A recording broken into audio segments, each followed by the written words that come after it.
I was going to be late again. The timer on my phone showed 12 minutes to deliver a $30 sushi order to some hedge fund bro on the 47th floor of a building that definitely wouldn't let me use the service elevator. My rating had already dropped to 4.6 after last week's disaster involving a pothole, a puddle, and a white dress. One more late delivery, and I'd be looking for a new Gia. So when the light turned yellow, I didn't slow down, but I pedaled harder, weaving between a taxi and a delivery truck, my messenger bag bouncing against my hip. The intersection was clear, mostly clear, and I was going to make it until the black SUV pulled out of nowhere. I swerved. The SUV stopped, and the mountain of a man stepping out of the passenger side didn't see me coming until I was already airborne. We collided with a sound that was half crash, half grunt. My bike went one direction. The sushi went another. And I went directly into the chest of someone built like a refrigerator with anger management issues. We hit the pavement together. For a moment, everything was chaos. Limbs tangled with spokes, wasabi packets scattered across the sidewalk, my helmet cracked against concrete. Then the mountain groaned, rolled over, and I found myself staring up at the bluest sky I'd ever seen. What the hell? The voice came from somewhere above me. Deep. Accented. Definitely not happy. I sat up too fast, my head spinning. I'm so sorry. The light was yellow, mostly yellow, and I didn't see. The words died in my throat because the mountain was now sitting up too, and he wasn't alone. 3 other men in dark suits had materialized from the SUV, all of them reaching inside their jackets in a way that suggested they weren't going for business cards, and stepping out of the back seat, with an expression of mild curiosity rather than fury, was the most beautiful man I'd ever seen. He was tall, not mountain tall, but tall enough, with dark wavy hair that looked like it had been styled by Italian angels and eyes the color of aged whiskey. His suit probably cost more than my entire wardrobe. His watch definitely cost more than my apartment, and he was smiling. Bruno. His voice was smooth, controlled, with just a hint of an accent I couldn't place. Are you alive? The mountain, Bruno apparently, groaned again. She came out of nowhere, boss. I noticed. The beautiful man crouched beside us, his amber eyes sweeping over the wreckage of my delivery. Sushi. Shame. It looks like it was good quality. It was a $30 order, I heard myself say. The guy wanted extra wasabi. He won't be getting it now. The man stood, extending a hand toward me. Can you walk? Yes. I think so. I took his hand, warm, strong, surprisingly gentle, and let him pull me to my feet. The world tilted slightly before stabilizing. I'm really sorry about your... Bruno. I'll pay for any medical bills. Well, I'll try to pay. I don't actually have money, but I can set up a payment plan. You hit my head of security with a bicycle and your first concern is payment plans? The man laughed, actually laughed, a sound that seemed to surprise even his own men. I can't remember the last time someone amused me this much. I'm glad my near-death experience is entertaining. Not yours. Bruno's. He glanced at the mountain, who was now being helped up by 2 of the suits. He's supposed to protect me from threats. Instead, he was taken down by a girl on a bicycle. That's going to be a story for years. I'm not a girl. I'm 25. My apologies. A woman on a bicycle. His eyes held mine with an intensity that made my skin prickle. What's your name, woman on a bicycle? Zoe. Zoe Chen. Zoe Chen. He repeated it like he was tasting the syllables. I'm Sebastian Moreno. And you just made my day very interesting. Something about the way he said it made my stomach flip. Not with fear, though maybe it should have been fear, but with something else. Something that felt suspiciously like excitement. Is that good or bad? That depends entirely on what happens next. He pulled out his phone, typing something quickly. My doctor will look at Bruno. My people will collect your bicycle, which by the way is now in 3 pieces. And you, me, you're going to have dinner with me. I stared at him. What? Dinner. Food. Conversation. Usually happens in the evening. His smile widened. Consider it compensation for making my afternoon less boring. I can't have dinner with you. I don't know you. You could be a serial killer. I could be. But serial killers rarely announce their intentions in broad daylight surrounded by witnesses. He gestured at the crowd that had gathered, tourists with phones, office workers pretending not to stare. Besides, you owe me. I owe you? Your car wasn't even scratched. But my bodyguard's pride is deeply wounded. That's worth at least one meal. He stepped closer and I caught his scent, something expensive and masculine that made my brain short-circuit.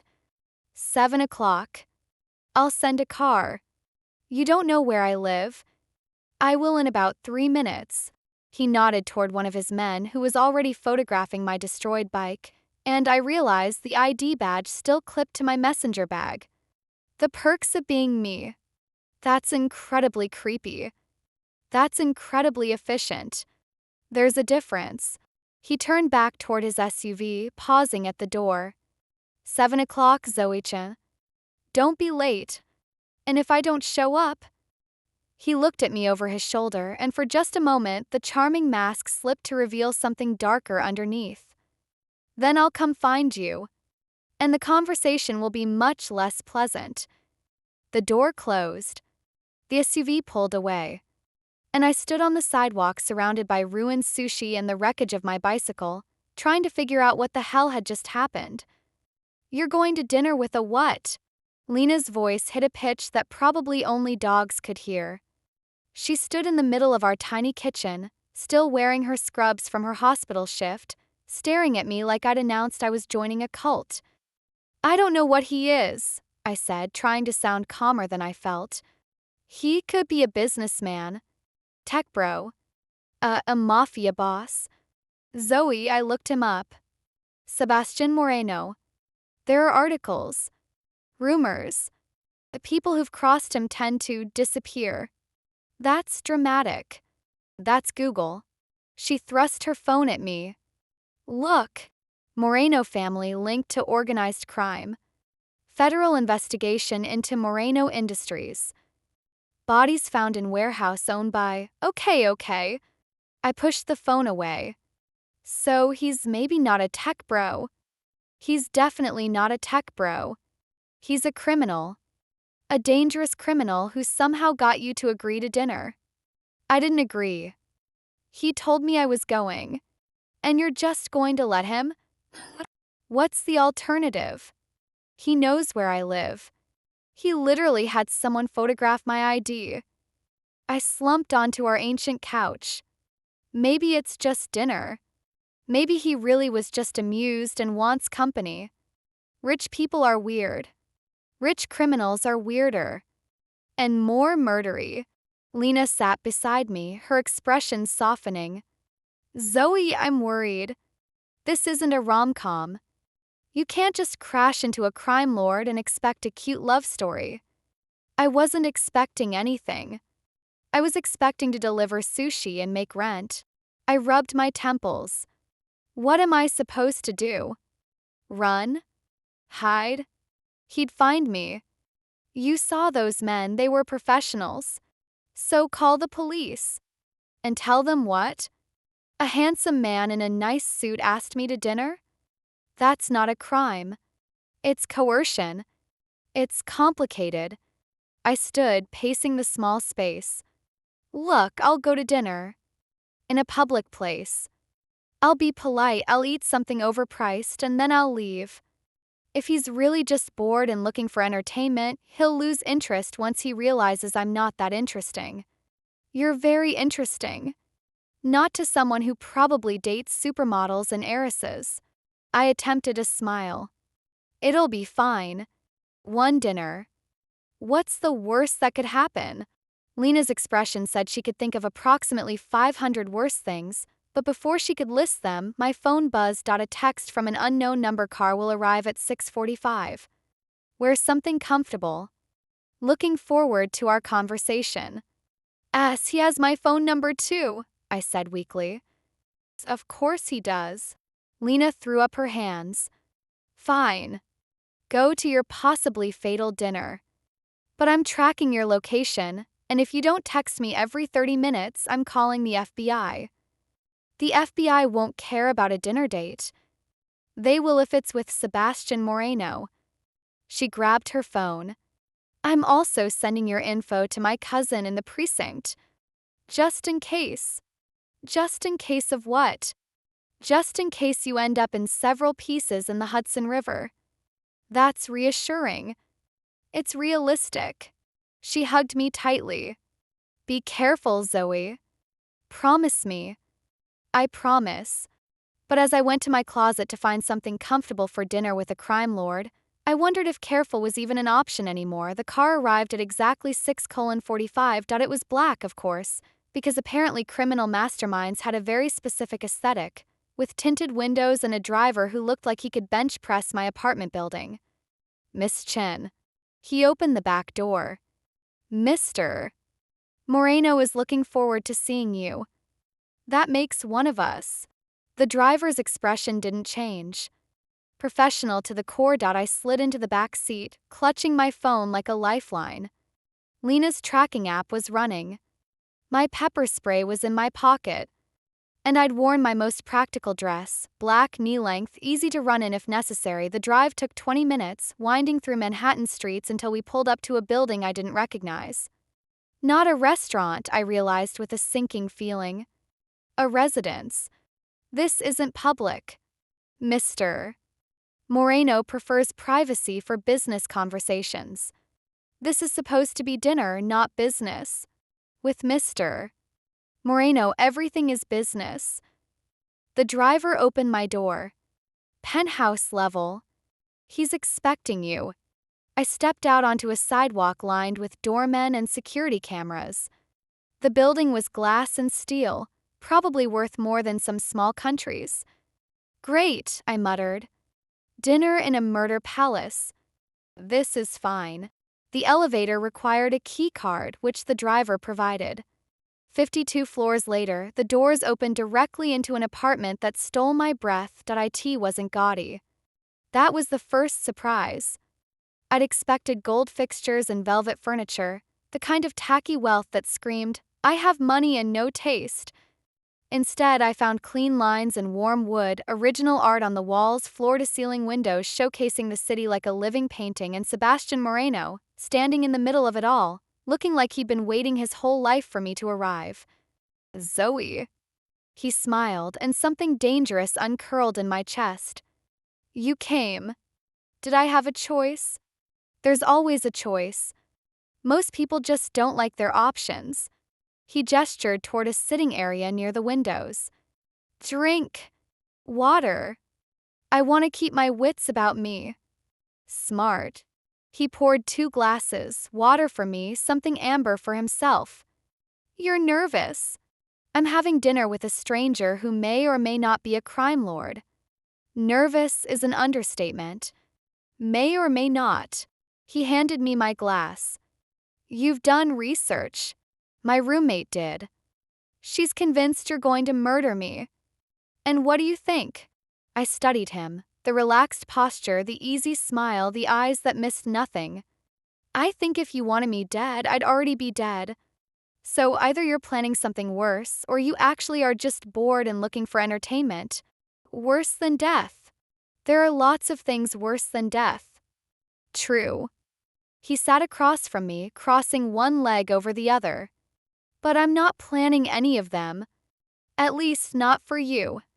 That's comforting. It should be. He sipped his drink. You interest me, Zoe Chen. That's rare.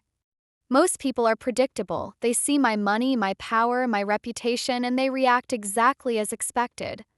Fear. Greed. Ambition. But you, I hate your bodyguard with a bicycle and worried about payment plans. Exactly. His smile widened. You didn't know who I was.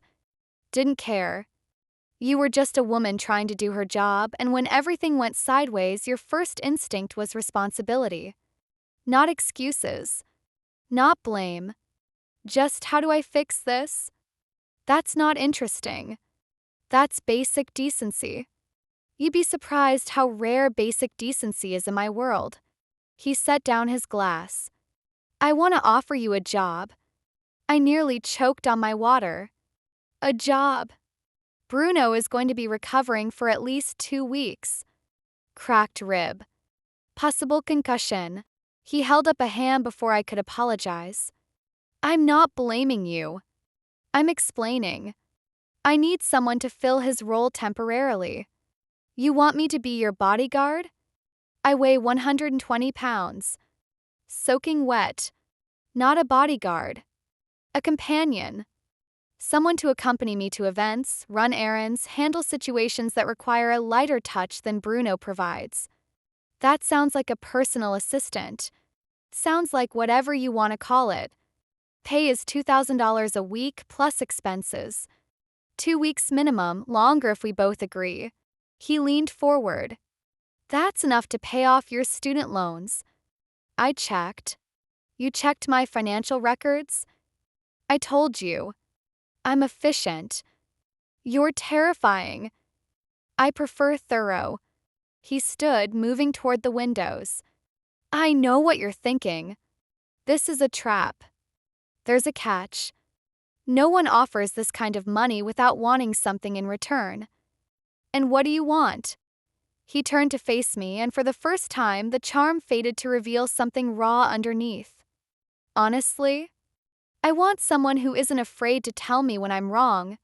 Someone who sees me as a person instead of a position.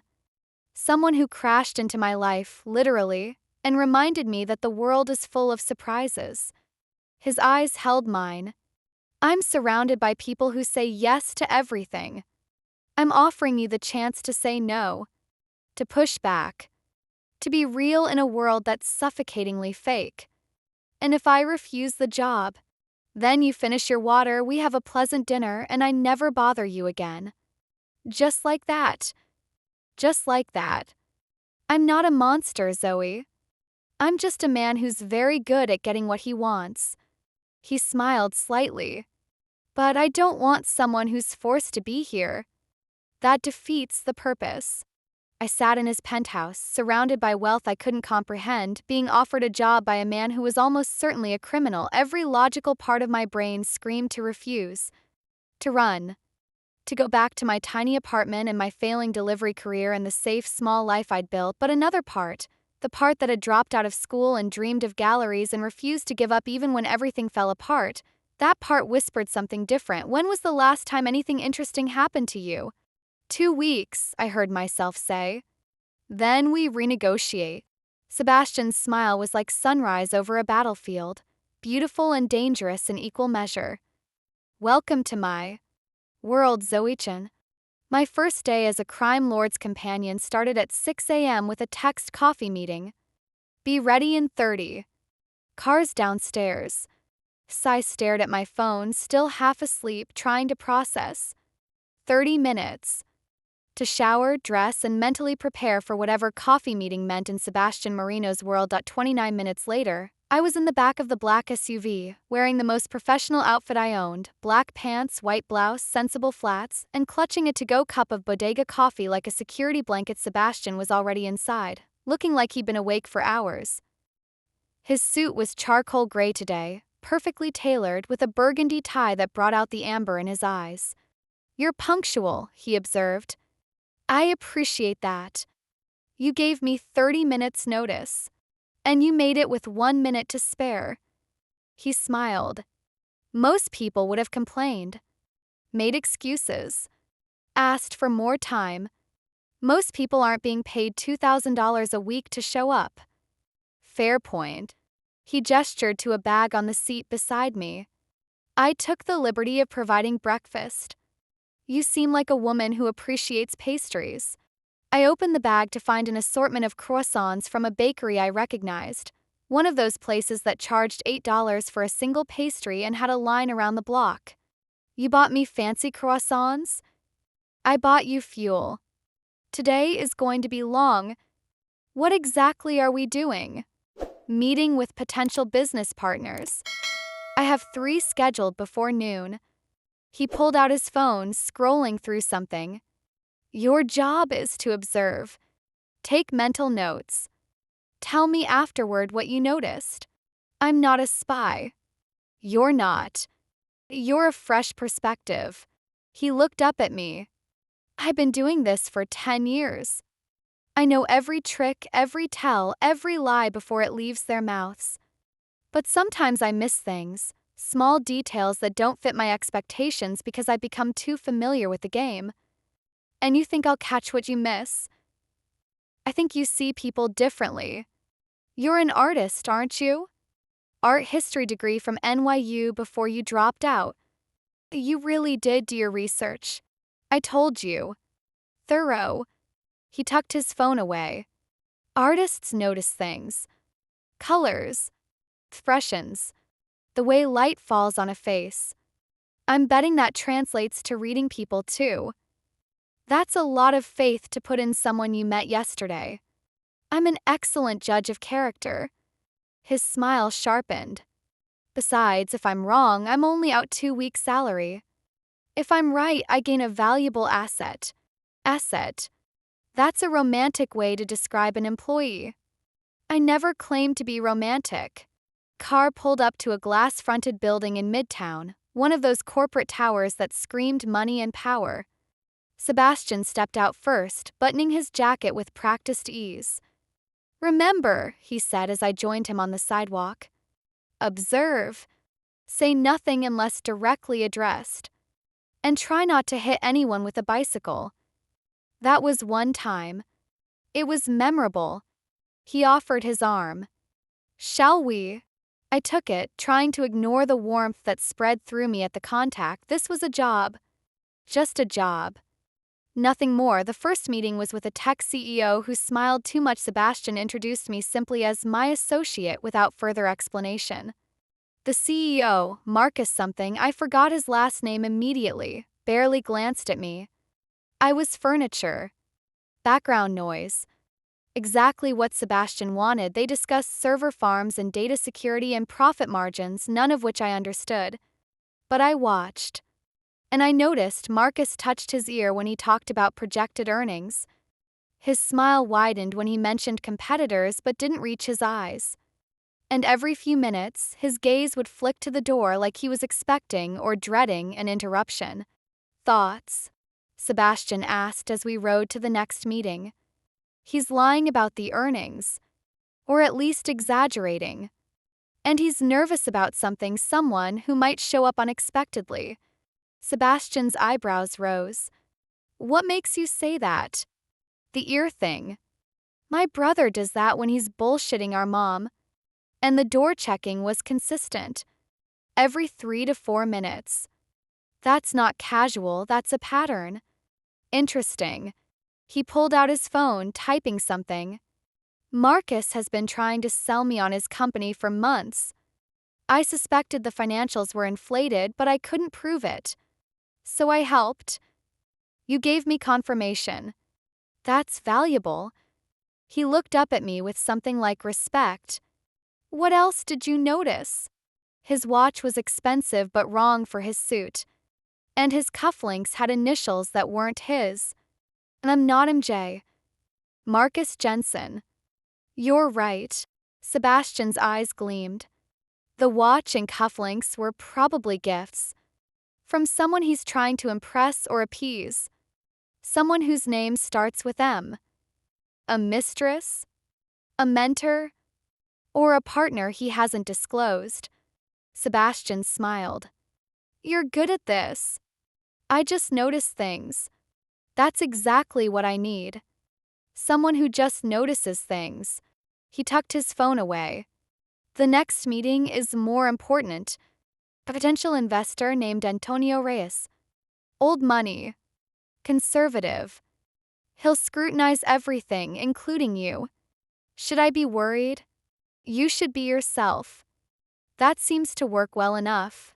Antonio Reyes was everything Sebastian described, and worst, he was 70 if he was a day, with silver hair and cold blue eyes that evaluated me like I was livestock at auction. His handshake was deliberately crushing. His smile was condescension wrapped in politeness. Miss Chen. He somehow made my name sound like an insult. An unusual choice for an associate. Mr. Moreno prefers unusual, I said before I could stop myself. Sebastian's lips twitched. Antonio's eyes narrowed. Indeed. The old man settled into his chair. Shall we discuss business, or are there more surprises? The meeting was tense. Antonio questioned everything: Sebastian's projections, his timeline, his judgment. It felt less like a negotiation and more like a test, though I couldn't figure out what was being tested until I noticed Antonio's assistant. She stood in the corner, silent and still, taking notes on a tablet. But her eyes weren't on the tablet. They were on Sebastian, watching him with an intensity that seemed personal, and Sebastian noticed too. I saw his gaze flick to her once, twice, a muscle tightening in his jaw. They knew each other. Had history. Something Antonio was using. Your expansion plans are ambitious, Antonio was saying. Perhaps too ambitious for someone of your youth. Age is irrelevant when results speak for themselves. Results can be manufactured. Loyalty cannot. Antonio's smile sharpened. I've heard rumors, Sebastian, about instability in your organization, about a former partner who feels wronged. Victor Torres is a bitter man with delusions of relevance. Victor Torres is a man with resources and grudges. A dangerous combination. Antonio stood, signaling the meeting's end. I'll consider your proposal, but I'd encourage you to settle your internal affairs before seeking external investment. Sebastian's expression didn't change, but I felt the tension radiating from him. Thank you for your time, Antonio. Always a pleasure. The old man's gaze slid to me. And Miss Chen, do take care. Sebastian's associates have a tendency to disappear. We were silent until we reached the car. Who's Victor Torres? I asked once the doors closed. Someone who used to be my friend. Sebastian's voice was flat. Now he's a problem. And the assistant? The one who couldn't stop staring at you. He turned to look at me, surprise flickering across his face. You noticed that? What? She was supposed to be taking notes. Instead, she was cataloging every move you made. I paused. Ex-girlfriend? Ex-fiancé.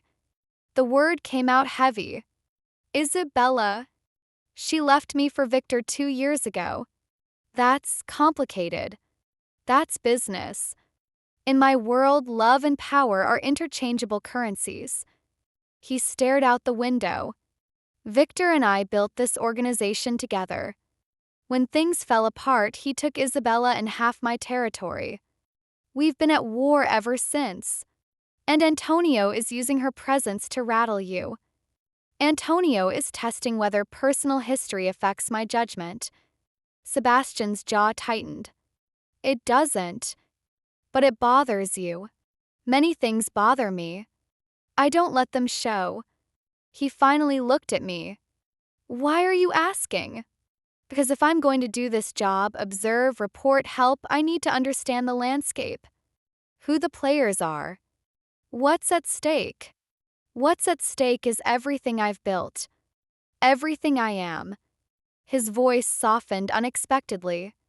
I've spent 10 years becoming someone powerful enough that no one could hurt me again. Victor wants to tear that down. Antonio wants to pick the bones. And Isabella, what does Isabella want? I don't know anymore. He exhaled. I thought I knew her. Loved her. Planned a future with her. And then one day she was gone. No explanation, no goodbye, just a note saying she'd chosen Victor.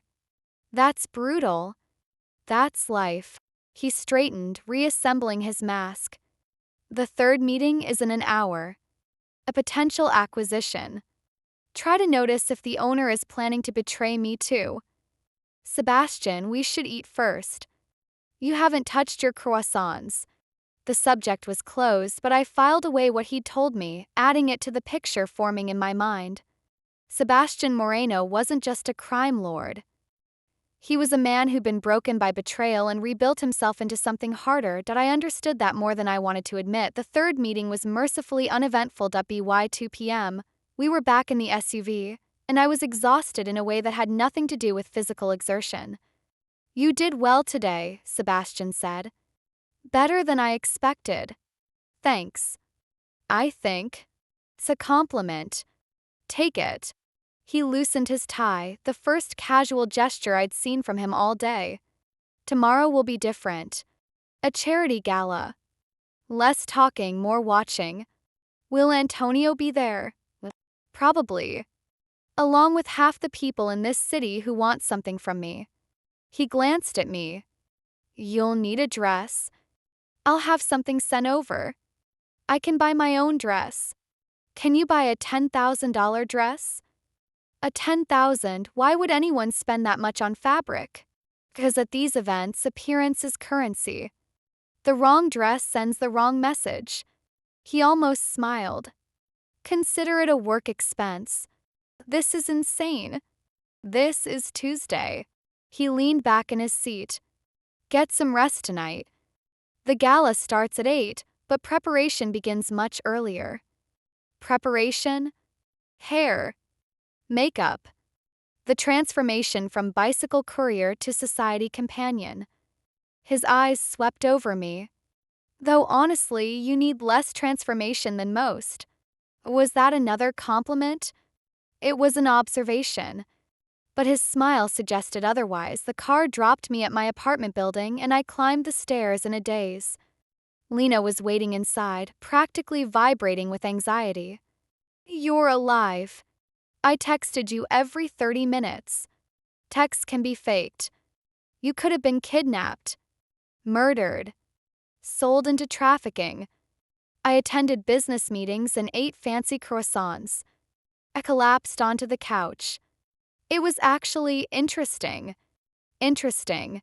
Lena sat beside me. "You spent the day with a crime lord and your takeaway is interesting?" "He's not what I expected." I stared at the ceiling. "He's smart, observant, wounded in ways he tries to hide.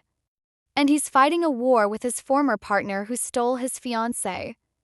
That sounds like a soap opera. Sounds like my life now. For 2 weeks, at least. I turned to look at her. "There's a gala tomorrow. I need a dress. Apparently a $10,000 dress." $10,000? He's sending one over. Of course he is. Lena shook her head. "Zoe, be careful. Men like Sebastian Moreno don't do things without reasons. If he's investing this much in you, clothes, salary, attention, he wants something. He said he wants a fresh perspective. And you believed him?" "I believe he's telling part of the truth." I sat up. "Look, I know this is crazy. I know I should probably run. But for the first time in years, I feel like my life is going somewhere. Even if that somewhere is dangerous." Dangerous is an understatement. Maybe. But at least it's not boring. Lena sighed. "If you end up dead, I'm going to be so mad at you. If I end up dead, you can have my vintage record collection." That's not funny. It's a little funny. She threw a pillow at me, and for a moment everything felt normal, but as I lay in bed that night, I couldn't stop thinking about Sebastian's face when he talked about Isabella. Pain he tried to hide. The walls he built so high that I knew something about walls, and I was starting to wonder what would happen when mine met his. The dress arrived at noon. It came in a black garment bag with a designer logo I didn't recognize but suspected cost more than my monthly rent just to print. Inside was a gown of deep emerald silk that caught the light like liquid gemstones. "Holy shit," Lena breathed, watching me lift it from the bag. "That's not a dress. That's a work of art. It's terrifying is what it is." I held it against my body, watching the fabric flow like water. What if I spill something? Trip? Breathe wrong? Then you'll owe Sebastian Moreno a very expensive dry cleaning bill. She circled me, examining the dress from every angle. "It's perfect for you, though." The color, the cut, it's like it was made specifically for your body. Probably was. He seems like the type to have people measured without their knowledge. That's creepy. That's Sebastian. A knock at the door interrupted us. I opened it to find a woman with a sleek bob and an expression of professional neutrality.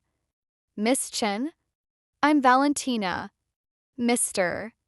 Moreno sent me to assist with your preparation. Preparation? Hair, makeup, accessories. She stepped inside without waiting for an invitation, carrying 3 large cases. We have approximately 5 hours. That should be sufficient. Lena and I exchanged looks. Sufficient for what? I asked. Valentina's smile was patient. For transformation. 5 hours later, I didn't recognize myself. The woman in the mirror had my face, mostly, but everything else was different. My short black hair had been styled into something architectural and elegant, with tiny crystal pins catching the light. My makeup was subtle but strategic, enhancing cheekbones I didn't know I had and making my eyes look almost luminous, and the dress. God, the dress.it fit like a second skin, hugging curves and creating others, the emerald silk making my skin glow.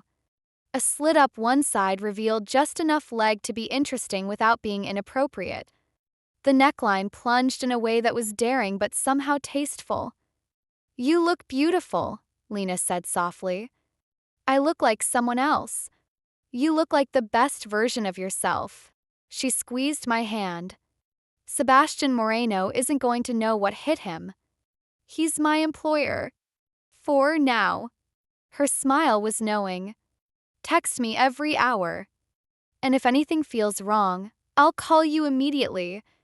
I hugged her carefully, trying not to disturb Valentina's work. Thank you for not talking me out of this. Would it have worked? Probably not. Then why waste the energy? She pushed me toward the door. Go. Be fabulous. Try not to crash into anyone important. Car was waiting downstairs, but this time Sebastian was inside. He looked up as I slid into the seat and something shifted in his expression. Not the calculated assessment I'd grown used to, something rawer. More vulnerable. You look. He trailed off, seeming to search for words. Extraordinary. Valentina is very good at her job. Valentina enhanced what was already there. His eyes held mine. I knew you were beautiful. I didn't realize you were stunning. Heat crept up my neck. That's very employer of you to say. Perhaps. But it's also true. He looked away first, a small victory that felt larger than it should. The gala tonight is hosted by the Castellano family. Old money, old influence. They're neutral in my conflict with Victor, which makes their event valuable territory. Neutral meaning they'd work with either of you? Neutral meaning they're waiting to see who wins before choosing sides. He adjusted his cufflinks. Your job tonight is the same as yesterday. Observe. Notice. But there's an additional complication. Victor will be there. Victor and Isabella both. His jaw tightened. I need you to watch them. Tell me who they speak to, how long, what expressions they make. Any detail could be significant. You want me to spy on your ex-fiancé? I want you to gather intelligence on my enemy. Isabella is part of that now. His voice was carefully flat. Can you do it? Yes. I paused. But Sebastian, if this is going to affect you seeing them together, it won't. Are you sure? Because yesterday, just talking about her, I said it won't. His eyes met mine, and I saw the walls slam into place. Whatever I felt for Isabella died the day she chose Victor. Tonight is business. Nothing more. I didn't believe him. But I also knew pushing wouldn't help. Okay. Business it is. The rest of the drive was silent. The Castellano estate was obscene, not just wealthy, obscene. The kind of mansion that belonged in period dramas, with marble columns and crystal chandeliers and gardens that probably employed more people than my entire apartment building. Luxury cars lined the circular drive. The women in gowns that cost more than my yearly salary drifted past like exotic birds, and I was about to walk in on Sebastian Moreno's arm. "Ready?" he asked as the car stopped. "No." "Good. Honesty is refreshing." He offered his hand. "Stay close. Smile. Remember that everyone here is either an ally to cultivate or an enemy to neutralize." That's a grim way to view a party. That's an accurate way to view my life. He helped me from the car. "Let's make this interesting." We entered together, and I felt the weight of 100 gazes landing on us at once. Whispers rippled through the crowd like wind through wheat. "They're staring," I murmured. "They always stare. Tonight they're staring more because of you. Because I'm new. Because you're unexpected. I don't bring companions to these events. The fact that you're here suggests significance." His hand found the small of my back, warm and possessive. "Let them wonder." We moved through the crowd, and Sebastian introduced me to a parade of faces I struggled to keep straight. Politicians and businessmen. Socialites and power brokers. Each one evaluated me with varying degrees of interest or dismissal. I smiled. I observed. I filed away every nervous tick and meaningful glance, and then I saw them. Victor Torres was handsome in a way that felt practiced. Dark hair perfectly styled, suit impeccable, smile too white and too wide. He moved through the crowd with the confidence of a man who believed himself untouchable, and on his arm was Isabella. She was beautiful. Of course she was. Long dark hair cascading over bare shoulders. A dress of blood-red silk that clung to a figure most women would kill for. Features that belonged on magazine covers, but her eyes, when they found Sebastian, weren't triumphant or mocking, they were sad. "Don't stare," Sebastian said quietly. "I'm observing. That's my job." "You're staring at her like you're trying to solve a puzzle." "Maybe I am." I tore my gaze away. "She doesn't look happy." Isabella's happiness is no longer my concern. But it was once. That doesn't just disappear. His hand tightened on my back. "We should circulate. Antonio is here. I saw him near the bar." "Sebastian, later." His voice was firm. "Whatever you're thinking, whatever you've noticed, save it for later. Right now, I need to be someone who doesn't care." So I let him lead me away, playing the role of the attentive companion while my mind raced with questions. Why had Isabella looked sad? Why had her gaze lingered on Sebastian with something that looked almost like longing? And if she'd chosen Victor, why didn't she look like someone who'd gotten what she wanted? Something wasn't right. The confrontation came 2 hours later. We were near the terrace, engaged in a mind-numbing conversation with a shipping magnate, when Victor Torres appeared at Sebastian's shoulder. "Sebastian." His voice was oil and venom. "It's been too long." Sebastian turned slowly, his expression revealing nothing. "Victor." "I'd say it's good to see you, but we both know I'd be lying." "Honesty. How refreshing." Victor's gaze slid to me, evaluating. "And who is this lovely creature? Don't tell me you finally found someone willing to tolerate your company." "Zoe Chen." Sebastian's voice was ice. "My associate." "Associate? Is that what we're calling it now?" Victor stepped closer to me, and I forced myself not to flinch.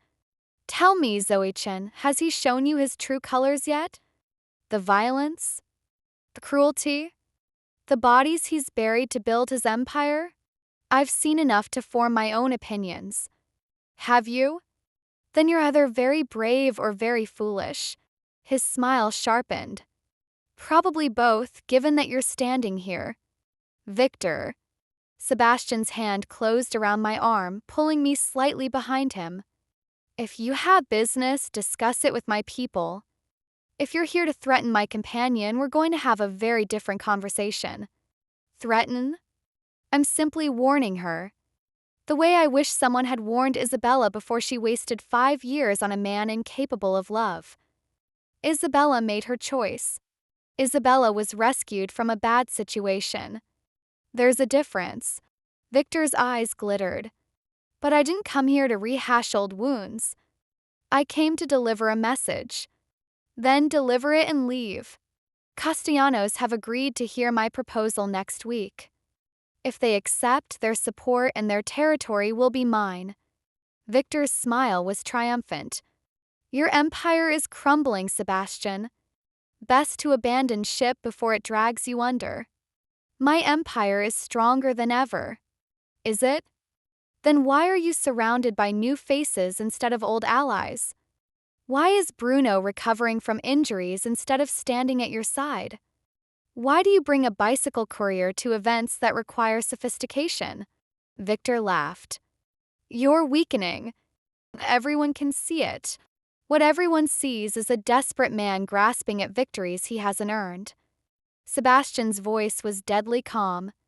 Enjoy your delusions, Victor. Reality will catch up eventually. Victor's expression flickered. Just for a moment, something darker underneath the smooth facade. We'll see who reality favors. He turned to leave, then paused. Oh, and Zoe? When you're ready to choose the winning side, my door is always open. He disappeared into the crowd, leaving tension crackling in the air. I'm sorry, Sebastian said quietly. That was informative. I turned to face him. He's scared. What? Victor. He's scared. I kept my voice low. All that posturing, the threats, the triumph about the Castellanos, it's overcompensation. Something's wrong with his position and he's trying to hide it. Sebastian studied me. What makes you say that? His hands. He was gripping his glass so tight his knuckles were white. And his eyes kept moving, checking exits, scanning for threats. That's not the behavior of someone who's winning. You noticed all that during a 2-minute conversation? Observing is my job, remember? I managed a small smile. Whatever he's planning with the Castellanos, it's a Hail Mary, not a victory lap. Sebastian was quiet for a long moment. You continue to surprise me, Zoe-Chen. Is that good or bad? He paused, something shifting in his expression. It's exactly what I needed. Before I could respond, another voice cut through the moment. Sebastian. We both turned. Isabella stood a few feet away, alone, her expression a complicated mixture of emotions I couldn't read. Isabella. Sebastian's voice was carefully neutral. Shouldn't you be with Victor? Victor is busy. Celebrating a victory he hasn't won yet. She stepped closer, her eyes fixed on Sebastian's face. Can we talk? Privately. I don't think that's appropriate. Please. The word cracked slightly. 5 minutes. That's all I'm asking. Sebastian's jaw tightened. I could feel the tension radiating from him, the war between wanting to refuse and something else. 5 minutes, he said finally. Zoe, wait for me by the bar. Sebastian, please. His eyes met mine, and I saw something there I hadn't expected. Trust. I'll be fine. I watched them walk toward a secluded corner of the terrace, two people with a history I couldn't understand, about to have a conversation that would change everything, and for reasons I didn't want to examine, the sight of them together made my chest ache. Sebastian found me 20 minutes later. His expression was unreadable, but something about his posture had changed.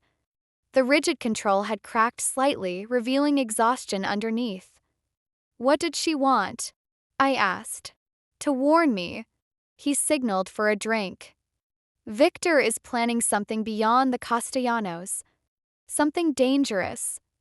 She wouldn't say what, but she was afraid. You believe her? I don't know. He accepted his whiskey, draining half of it in one swallow. She also said she was sorry. For leaving. For the way she left. Did that help? It complicated things. He stared into his glass. I spent 2 years hating her, convincing myself she was the villain. And now you're not sure. Now I'm not sure of anything. He looked at me. Can we leave? I've had enough performance for one night. Of course. We left the gala together, and the car ride home was silent, but when we reached my building, Sebastian stopped me before I could open the door. "Thank you," he said quietly. "For tonight. For observing. For being someone I could trust in a room full of people I couldn't. That's what you're paying me for. I'm paying you to be an associate. What you've become is something else." His eyes held mine. Something I didn't expect and don't entirely understand. "Sebastian, good night, Zoe." He pulled back, reconstructing his walls. "Tomorrow we'll discuss what Isabella told me and figure out what Victor is planning." He was gone before I could respond, but as I climbed the stairs to my apartment, I couldn't shake the feeling that tonight had changed something between us, something that had nothing to do with business. The next 3 days were chaos. Sebastian threw himself into damage control. Meetings at all hours, phone calls in languages I didn't speak, a constant parade of advisors and lieutenants through his penthouse. I stayed close, observing and reporting, becoming an invisible fixture in his war room. "Castellanos are wavering," Enzo reported on day 2. Bruno was still recovering, so Enzo had stepped into his role. "Victor's offer includes territory we can't match. Then we offer something else." Sebastian paced the length of his study. "What do they want that Victor can't give?" "Legitimacy. Their youngest daughter is engaged to a senator's son. They want to transition into legal business, leave the old world behind. Then we help them do that. Set up a meeting with their lawyers. Tell them I can provide clean investment opportunities, real estate, tech startups, things that won't attract federal attention." I watched him work, marveling at how quickly his mind moved. Every problem had a solution. Every obstacle had a path around it. He was exhausting and brilliant in equal measure. "You should sleep," I said during a rare quiet moment. "I'll sleep when this is over. You'll collapse before this is over if you keep going like this." I set a cup of coffee on his desk. "When was the last time you ate something that wasn't delivered in a bag?" He looked up at me, surprise flickering across his face. "I don't remember." That's what I thought. I pulled out my phone. "I'm ordering real food. And you're going to eat it. That's not a request. You're giving me orders now. Someone has to. You've been running on caffeine and spite for 3 days." I met his eyes without flinching. "I know Victor is a threat. I know the Castellanos are important. But you won't win anything if you work yourself into a hospital bed." For a moment, I thought he'd argue. Instead, he laughed, a tired sound but genuine. "You're the only person in this organization who talks to me like that. Maybe that's why you hired me. Maybe it is." He leaned back in his chair. "Order whatever you want. I'll eat it. Promise. Promise." I ordered Thai food from a place I knew was good, and when it arrived, I made Sebastian sit at the table instead of his desk. We ate together in something approaching comfortable silence. "Tell me about your art history degree," he said suddenly. "What? You mentioned you dropped out of NYU. Art history." He twirled noodles around his fork. "Why that subject?" "Because art is the only honest thing humans create." The words came out before I could filter them. Politics lies. Business lies. Even relationships lie. But art, real art, it shows you exactly what the artist felt. No pretense. No manipulation. That's very idealistic. I know. That's probably why I ended up delivering food instead of working in a gallery. I shrugged. The art world is just as corrupt as every other world. I couldn't stomach the hypocrisy. "So you chose poverty over compromise?" "I chose authenticity over bullshit." I met his eyes. "Not everyone values money above everything else." "No. Some people value integrity." His voice softened. "That's rare. Especially in my experience. Is that why you keep me around?" "Because I'm rare. Keep you around because you make me think differently." Because you see things I miss. Because, he paused, something shifting in his expression. Because when I'm with you, I remember there's more to life than the game I'm playing. Sebastian, I know this is a job. I know there are boundaries we shouldn't cross. He set down his fork. But I'd be lying if I said I wasn't starting to feel something that has nothing to do with business. My heart stuttered. We shouldn't, I know. I know we shouldn't. He stood, moving to the window. Forget I said anything. It was inappropriate. But I couldn't forget. 'Cause the truth was, I felt it too, the pull. The awareness. The way my breath caught whenever he looked at me for too long. Sebastian. He turned. I feel it too. The admission cost me something, some wall I'd been maintaining without realizing it. But you're right. We shouldn't. Not now. Not with everything that's happening. And after. When this is over. When Victor is dealt with and the Castellanos have chosen sides. His eyes held mine.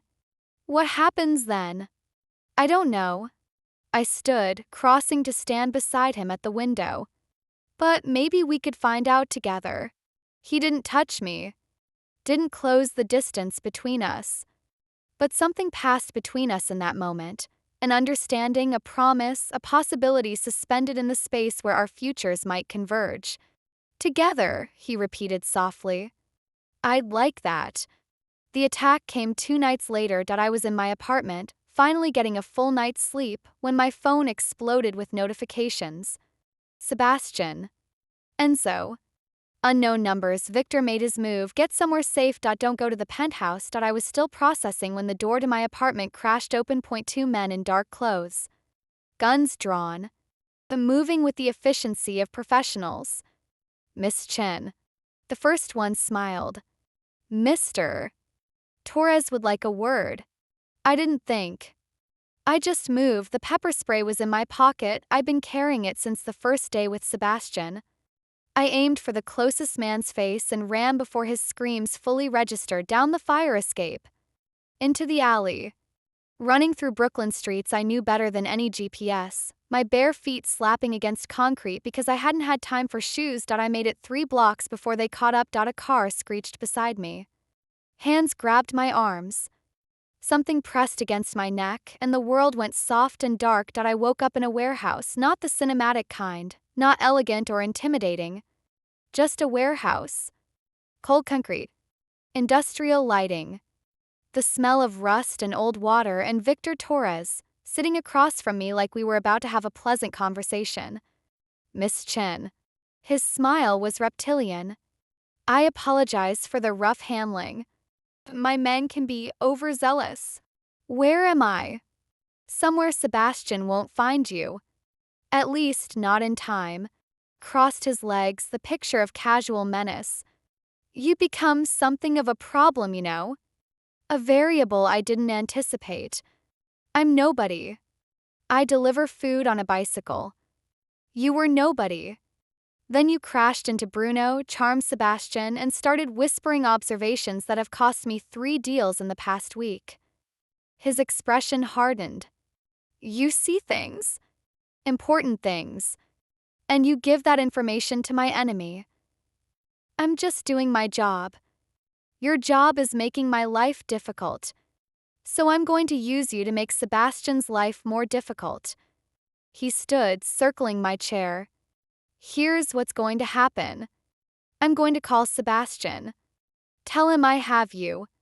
And then we're going to negotiate. He won't negotiate. You know that. Everyone negotiates when the stakes are high enough. Victor crouched beside me, his face inches from mine.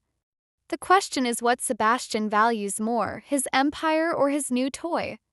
I'm not his toy. No? Then what are you? His eyes searched my face. I've known Sebastian for 15 years. He doesn't form attachments. Doesn't let people close. And yet here you are in his penthouse at his side in his confidence after barely 2 weeks. He laughed softly. Either you're remarkable or he's finally losing his edge. Maybe both. Maybe. He straightened. I suppose we'll find out. He pulled out his phone, dialing a number I recognized. Sebastian. I have something of yours. The next hour was the longest of my life. Victor made me listen to the conversation, Sebastian's voice, tight with fury, demanding proof of life. Victor's calm responses, laying out terms I only half understood. Territory. Money. Public acknowledgement of Victor's superiority and Sebastian's eventual reluctant agreement.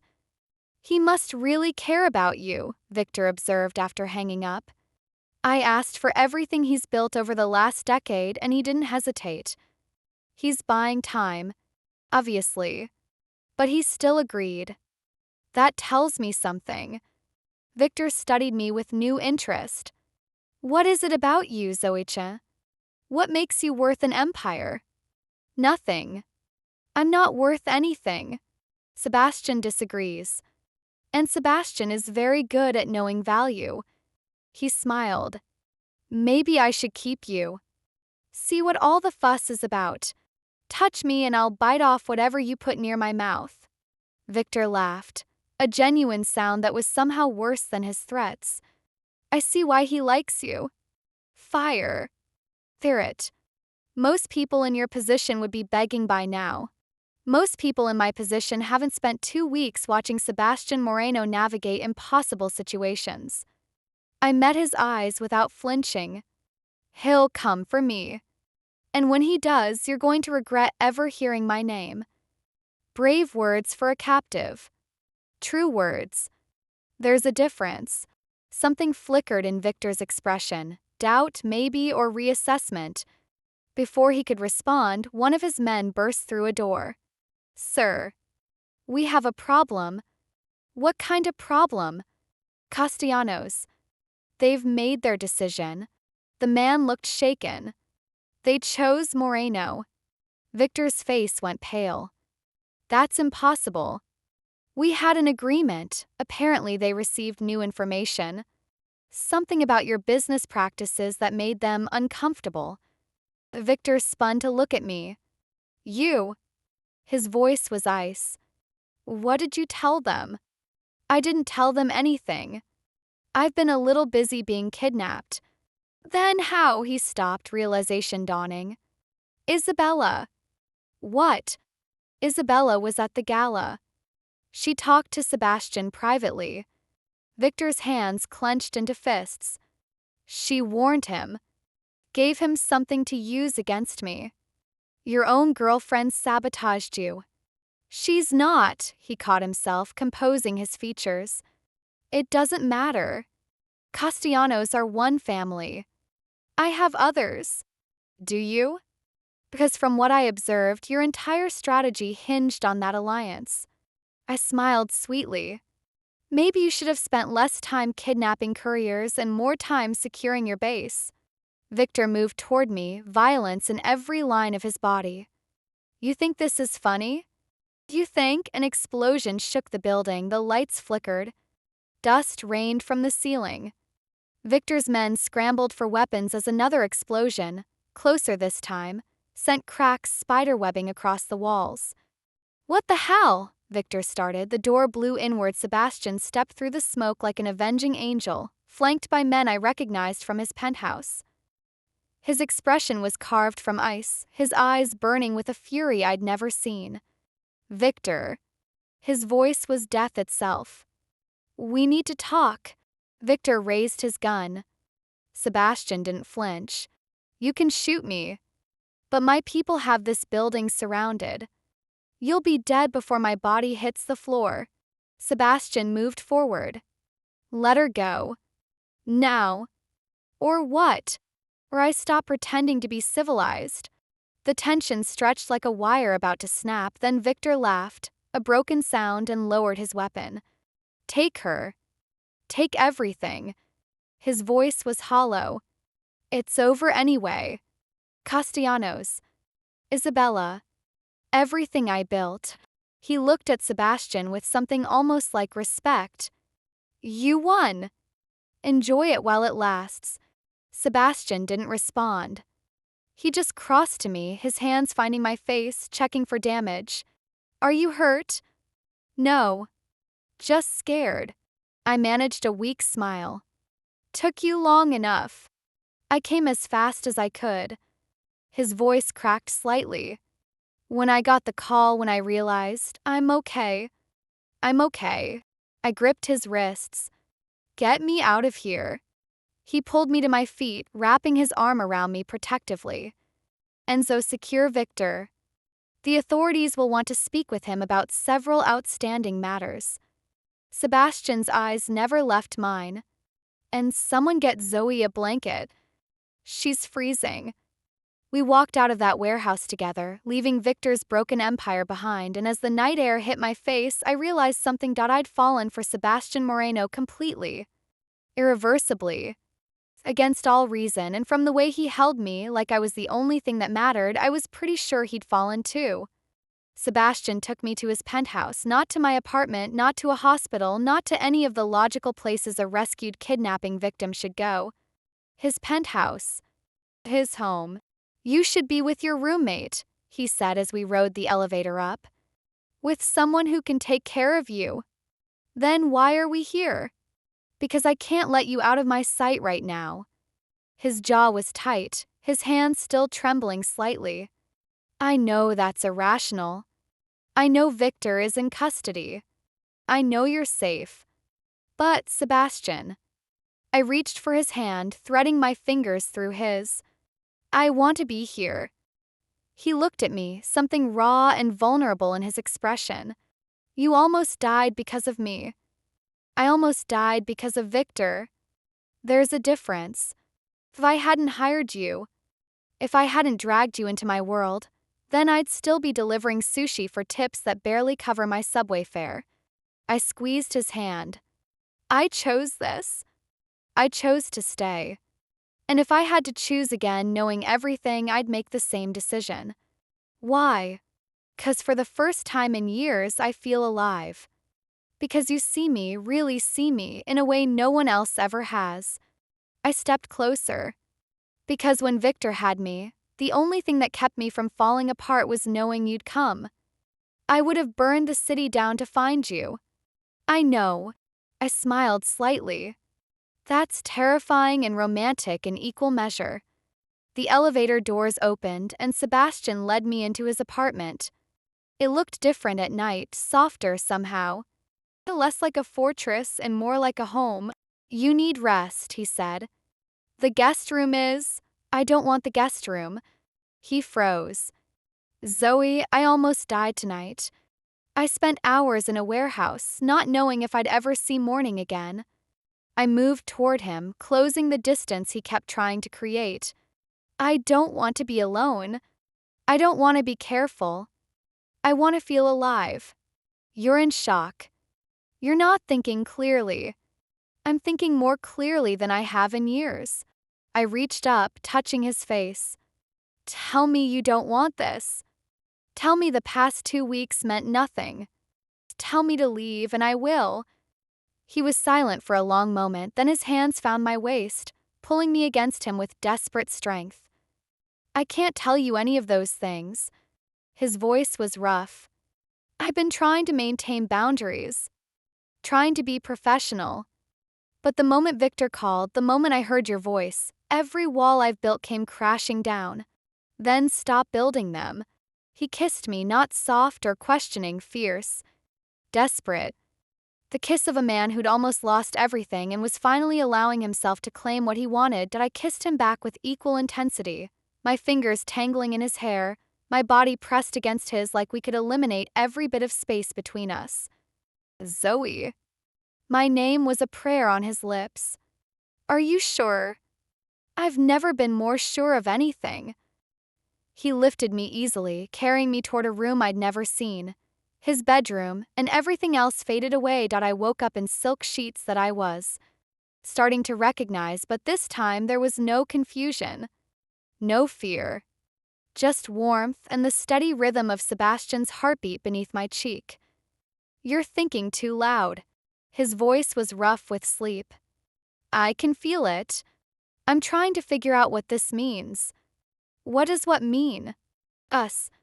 This. I lifted my head to look at him. The job was supposed to be 2 weeks. It's been 12 days. What happens when the time is up? What do you want to happen? I asked first. He smiled, a real smile, unguarded in a way I'd rarely seen. I want you to stay. Not as an employee. Not as an associate. As. He paused, searching for words. As whatever you want to be. Whatever you're willing to give. That's very open-ended. I've spent my whole life trying to control outcomes, predict variables, eliminate uncertainty. His hand traced my spine. But you can't be controlled or predicted, and I've realized I don't want you to be. That sounds almost romantic. I'm learning. He pulled me closer. Stay, Zoe. Not because I'm paying you. Not because you feel obligated. Stay because you want to. And if I want to keep my apartment, keep some independence, I'm not ready to move in and become a kept woman. I wouldn't expect you to be. Your independence is part of what I love about you. I froze. Love. He met my eyes without flinching. Too soon? I don't know. Maybe. I paused. Say it again. I love you. The words came easier the second time. I love your stubbornness and your fire. I love that you crashed into my life and refused to be intimidated. I love that you see the world differently than anyone I've ever known. Sebastian, you don't have to say it back. I know this is fast. I know, I love you too. He stilled. What? I love you. Against every bit of logic and self-preservation I possess. I smiled. I fell for a crime lord who ordered me to dinner the day we met. My therapist is going to have a field day with this. You have a therapist? I should probably get one. Kissed him softly. I love you, Sebastian Moreno. Even if this is insane. Even if it terrifies me. I love you. His smile was like sunrise. The next week was a strange kind of paradise. Victor was in federal custody, facing charges that would keep him imprisoned for decades. Castellanos had formally allied with Sebastian. And slowly, the chaos of the past days settled into something approaching normalcy. Or what passed for normal in Sebastian Moreno's world. I want you to meet someone, he said one morning over breakfast. Who? My mother. I nearly choked on my coffee. Your mother? Rosa Moreno. She lives in Queens. Retired. Thinks I'm an import-export. He smiled slightly. She's been asking about you. How does she know about me? Enzo mentioned something. And then the news covered Victor's arrest, and there were photos of us leaving the building together. He shrugged. She has questions. What kind of questions? The kind a mother asks when her son is photographed with a beautiful woman he's never mentioned. His hand found mine. You don't have to come. I know it soon. But she's important to me, and you're important to me, and eventually those two facts will need to coexist. I thought about it. The meeting his mother. Becoming part of his life in a way that was more than crisis management and midnight rescues. Okay. Okay, I'll meet your mother. I squeezed his hand. But if she hates me, I'm blaming you. She won't hate you. She's going to love you. How can you be sure? 'Cause I love you. And my mother has always trusted my judgment. He grinned. Well, about most things. She still thinks my investment in cryptocurrency was foolish. It probably was. Definitely was. But that's not the point. Rosa Moreno was nothing like I expected. I'd imagined someone formidable, a matriarch with a steely gaze who'd built her son into the man he became. Instead, I found a small woman with warm eyes and silver-streaked hair, wearing an apron covered in flour. Sebastian. She pulled him into a hug that he accepted with surprising tenderness. You never visit. You call once a week like clockwork, but you never visit. I'm here now, Mama. Only because you want something. But her smile was fond. And this must be Zoe. It's nice to meet you, Mrs. Moreno. Rosa. Mrs. Moreno makes me sound old. She took my hands, examining my face with an intensity that reminded me of her son. You're prettier than the photos. Skinnier, too. Don't they feed you? Mama, I'm making empanadas. You'll stay for lunch. Both of you. It wasn't a question. The next 3 hours were surreal in the best way. Rosa Marino's kitchen was chaos. Pots bubbling, spices flying, music playing from an ancient radio. She put me to work immediately, teaching me to fold empanadas while interrogating me about my life with the subtlety of a bulldozer. Art history? That's lovely. Why did you stop? Money mostly. Student loans are a crime. Education should be free. In my country, it was affordable. Here, you have to sell your soul. She patted my hand. But you're smart. I can tell. Sebastian only surrounds himself with smart people. Mama, you're going to scare her. I'm going to know her. There's a difference. Rosa turned to me. He thinks I don't know what he does. That import-export is a good cover story. I froze. You know? I'm old, not stupid. I know my son is not a simple businessman. Her voice softened. But I also know he's a good man. Complicated, yes. Sometimes too hard. But good underneath. She met my eyes. You see it too. That's why you stayed. I see someone who's trying. Someone who wants to be better than he thinks he can be. That's all any of us can do. Rosa smiled. You'll be good for him. I can tell. You won't let him hide behind his walls. I'll try not to. Don't try. Do. She pressed an empanada into my hands. Now eat. You're too skinny to try anything. Sebastian caught my eye across the kitchen.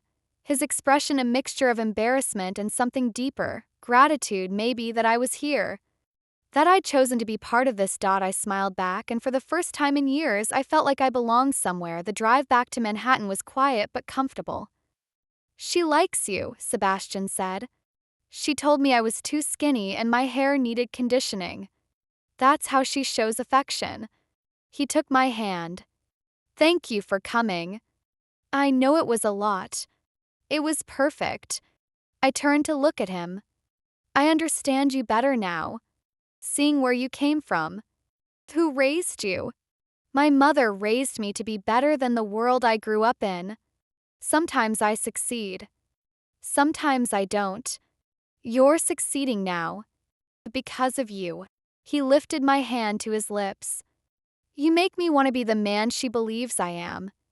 That's a lot of pressure to put on a bicycle courier. Former bicycle courier. He smiled. Now you're something else entirely. What am I? Mine. The word was soft but certain. If you want to be. I already was. I leaned across the seat to kiss him. From the moment you stepped out of that car and told me I made your day interesting. You did. You still do. Every single day. We rode the rest of the way in comfortable silence, hands intertwined, futures tangled together in ways neither of us could have predicted, and somewhere in the back of my mind I started to believe that this impossible thing might actually work. 3 months later, I stood in the middle of an empty warehouse in Soho, trying to see what Sebastian saw. It's perfect, he said, gesturing at the exposed brick walls and soaring ceilings. Natural light from those windows. Enough space for installations. A location that screams serious art. It's also probably worth more than my entire family has earned in 3 generations. It's an investment.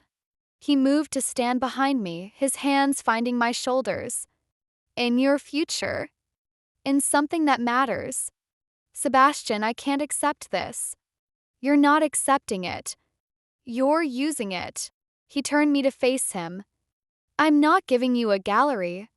I'm funding a business. One that you'll run, that will bear your name, that will succeed or fail based on your vision. What if it fails? Then we learn from it and try again. That's what business is. His eyes held mine. You spent years dreaming about this. About creating a space where real art could be seen and celebrated. I'm just giving you the opportunity to make it happen. It feels like charity. It feels like love. Cupped my face. I have more money than I could spend in 10 lifetimes. Let me use some of it to make you happy. I looked around the space again, the potential, the possibility, everything I'd wanted since I was 19 years old and believed the world could be changed through beauty. I want full creative control. Obviously. And I want to pay you back. Eventually. When the gallery is profitable. That makes you feel better, fine. We'll call it a loan. A loan with very favorable terms. The most favorable terms in history. He smiled. Is that a yes? I took a deep breath. This was terrifying. This was everything I dreamed of being handed to me on a silver platter by a man who'd crashed into my life 3 months ago, but it was also right. I could feel it in my bones. Yes, I said. That's a yes. Sebastian's smile was brighter than all the natural light in the warehouse. The gallery opened 6 months later. I called it Collision, a name that made Sebastian laugh every time he heard it. Because I crashed into your life, he asked. 'Cause the best art happens when unexpected things collide. Ideas, emotions, people. I adjusted a painting on the wall. And yes, because I crashed into your life. Or Bruno specifically. He's never going to live that down. He brought it up at the Christmas party. I think he's made peace with it. The opening night was everything I dreamed and more. Artists I'd admired for years. Critics who'd actually showed up. Collectors who looked at the work with genuine interest instead of calculating investment potential, and Sebastian standing in the corner, watching me with an expression of profound pride. You did this, he said when I found a moment to join him. All of it. Curation. The vision. The relationships. I just wrote a check. Don't diminish your contribution. I'm not. I'm acknowledging that the money was the easy part. Making this real, making it matter, that was all you. I looked around at the gallery I'd built. The art I'd chosen. At the people who'd come to see something beautiful on a random Tuesday night in Manhattan. I never thought I'd have this, I admitted. When I dropped out of NYU, I convinced myself it was temporary. That I'd find my way back eventually. But years passed and eventually became never, and I made peace with being someone who almost did something. And now I'm someone who actually did something. I smiled. Thanks to a car accident and a crime lord with questionable hiring practices. Former crime lord. Mostly former. Entirely former. His voice was firm. The last of the problematic operations were closed last month. Everything is legitimate now. Boring, even. You're never boring. Tell that to my accountants. They're thrilled by how tedious my finances have become. I laughed, leaning into him. Thank you. For believing in this. In me. I've believed in you since you demanded a payment plan for Bruno's injuries. He pressed a kiss to my forehead. That never changed. It never will. Isabella came to the gallery 2 weeks after opening. I recognized her immediately. You don't forget a woman that beautiful, especially when she's tied to some of the most complicated moments of your life. But she looked different than I remembered. Softer. Less polished in a way that seemed intentional. Miss Chen. She approached hesitantly. I hope I'm not intruding. It's a public gallery. Everyone's welcome. Even former enemies? Were we enemies? I studied her. I'm not sure we were ever anything, really. You were part of Sebastian's past. I was trying to become part of his present, and you succeeded. There was no bitterness in her voice. He's different now. I see it in the papers, the parties, the way he carries himself. He's lighter. He's working on it. Because of you. She smiled slightly. I wanted to hate you, you know. When I first heard about you. Some random girl who crashed into his life and made him feel things I never could. I don't think that's true. It is. She moved closer to one of the paintings. I love Sebastian. Really loved him. But I also loved what he represented, the power, the danger, the excitement. When Victor offered something similar without the emotional complications, I took it. And now Victor is in prison. My family's reputation is destroyed. And I'm starting over in a city where everyone knows my worst mistakes. She laughed softly. Karma is very thorough. What are you doing now? Working, actually. For a nonprofit that helps domestic violence survivors. She glanced at me. Victor wasn't physically abusive, but he was controlling in ways I didn't recognize until I was out. Now I help other women recognize the signs. That's not what I expected. Neither did I. But sometimes the worst experiences lead to the best outcomes. She turned to face me fully. I wanted to thank you for what you did at the Castellano Gala. I didn't do anything. You saw through Victor's performance. Noticed he was scared when everyone else saw confidence. That information, whatever Sebastian did with it, changed everything. I just observed. You did more than that. You gave Sebastian a weapon he didn't know he needed. Isabella's expression was complicated. Take care of him, Zoe. He deserves to be happy. Even if it took losing him for me to realize that. She left before I could respond, but that night when I told Sebastian about the visit, he was quiet for a long time. She's building a new life, I said. Helping people. It sounds like she's actually becoming someone worth being. Maybe. His voice was distant. I spent 2 years hating her, blaming her for everything that went wrong. But watching Victor's organization collapse, seeing how he treated the people around him, he paused. Maybe she was running from something, not running towards someone. Does that change how you feel? About her? No. That chapter is closed. He pulled me closer. But it makes me wonder how many other people in my world were trapped in situations they didn't know how to escape. Is that why you've been so focused on legitimizing everything? Partly. And partly because I want to be someone my mother isn't embarrassed by. Someone you can be proud of. He met my eyes. Someone worthy of what we're building together. You already are. I'm working on it. He smiled. Every day I'm working on it. The proposal came on a Thursday, not a special Thursday.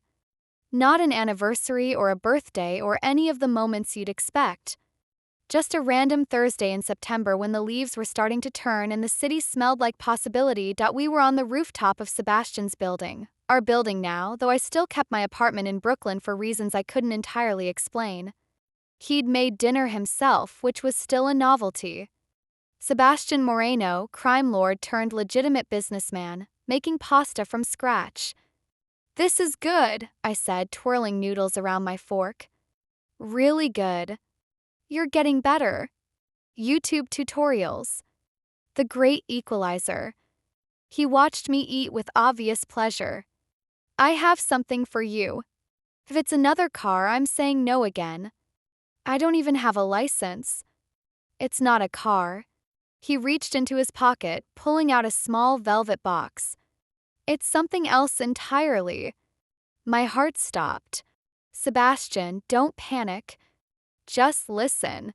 He set down his fork, his expression more vulnerable than I'd ever seen it. A year ago, you crashed into my life. Literally.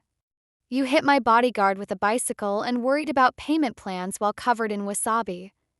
It was a memorable day. It was the best day of my life. I just didn't know it yet. He opened the box, revealing a ring that made my breath catch, a simple band with a single diamond that somehow caught every bit of light on that rooftop. I've spent my whole life controlling outcomes, predicting variables, making sure nothing surprised me. And then you came along and surprised me every single day. Sebastian, you challenged me, pushed back when everyone else agreed, saw things I missed and made me question assumptions I didn't know I had. His voice roughened. You made me want to be better. Not just successful or powerful, but actually better. As a person. As a man. You were already good. I was surviving. There's a difference. He took my hand. With you, I'm living. For the first time in my life, I'm actually living. And I don't ever want to go back to the way things were before. He slid from his chair to one knee. Zoe-chan. Bicycle courier. Art lover. Gallery owner. The most unexpected thing that ever happened to me. His eyes held mine. Will you marry me? I looked at him, this impossible man who'd transformed my life in ways I couldn't have imagined. Who'd seen potential in a random accident and turned it into something extraordinary, who loved me without conditions or limits or any of the boundaries I'd expected. Yes. The word came out as a whisper. Yes. Yes, I'll marry you. I was crying now, tears streaming down my face. You impossible, wonderful, occasionally terrifying man. Yes. He slid the ring onto my finger and it fit perfectly. Course it did. Sebastian Moreno didn't do anything by half measures, then he was kissing me, lifting me from my chair, spinning me around on that rooftop while the city glittered below us like a promise. I love you, he said between kisses. I love you so much it scares me. Good. Be scared. I laughed through my tears. I'm terrified every single day. It's only fair. Together, then. Terrified together. That's all I've ever wanted. We married in the spring, not at a grand venue or an exclusive church, but at Rose's house in Queens. In her backyard, surrounded by flowers she'd planted herself and food she'd spent a week preparing, the guest list was small. Lena, who'd finally stopped threatening to call the FBI every time I mentioned Sebastian. Bruno, fully recovered and serving as best man despite the bicycle incident that had started it all. Enzo and a handful of others from Sebastian's organization who'd become something like family, and Rosa, crying happy tears from the front row as her son promised to love me for the rest of his life. You're sure about this? Sebastian asked as we waited for the ceremony to begin. It's not too late to run. Run where? You'd find me. I would. But I'd let you go if you wanted. His expression was serious. I want you to choose this. Every day. Not because you're trapped, but because you want to be here. I do want to be here. I took his hands. I've wanted to be here since the day you told me I made your day interesting. I just didn't know it yet. And now I know. I smiled. Now I choose you. Today and every day after. The ceremony was simple, traditional vows spoken with voices that trembled despite our best efforts. When the officiant pronounced us married, Sebastian kissed me like we were the only two people in the world, and in that moment we were 2 years later. I stood in my gallery watching a new exhibition come together. The artists were young, students I'd discovered through a program I'd started with Isabella's nonprofit. Kids who'd never had access to the art world, given a chance to show their work to people who could change their lives. Mama says dinner is at 7. Sebastian appeared beside me, our daughter balanced on his hip. Luna was 18 months old, with her father's amber eyes and my stubborn chin. She's making empanadas. She's always making empanadas. It's her love language. Kissed my cheek. The exhibition looks amazing. You should be proud. I am.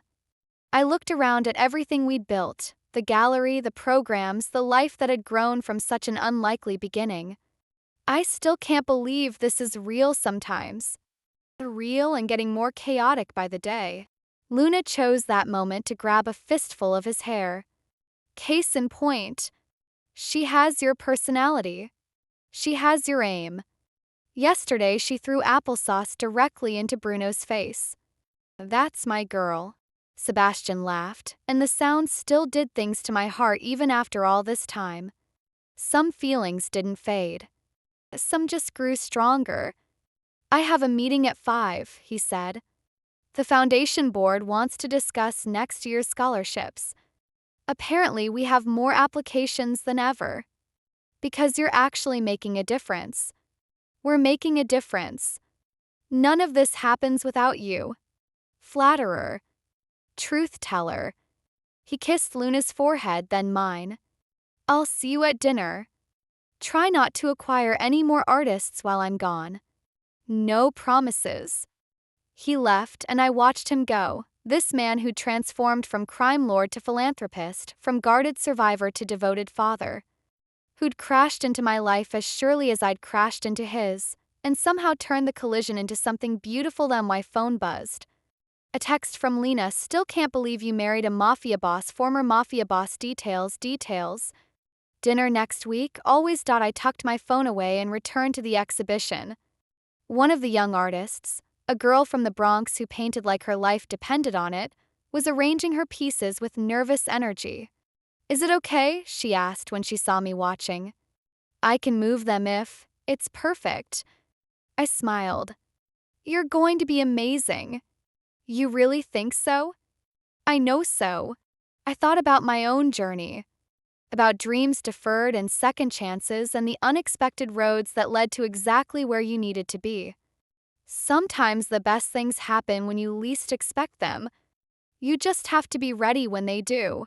She nodded, returning to her work, and I let myself feel something I'd almost forgotten was possible. Hope, pure, uncomplicated hope for her. For this city. For all the collisions waiting to happen, the accidents that would become opportunities, the strangers who would become family, the ordinary moments that would become extraordinary stories. My story had started with a bicycle, a bodyguard, and the worst timing imaginable. The tea had become the best thing that ever happened to me, and as I stood in my gallery, surrounded by art and possibility and a future I'd never dared to imagine, I finally understood something Sebastian had told me on that very first day. Sometimes the most interesting things happen when you're not looking for them. You just have to be brave enough to let them. Thank you so much for joining me for this story. If you enjoyed, she crashed her bike into his bodyguard. Please don't forget to hit that like button and subscribe to the channel for more thrilling stories. Your comments mean the world to me. Let me know what you thought and what kind of stories you'd like to see next. Until next time, keep reading and stay mysterious.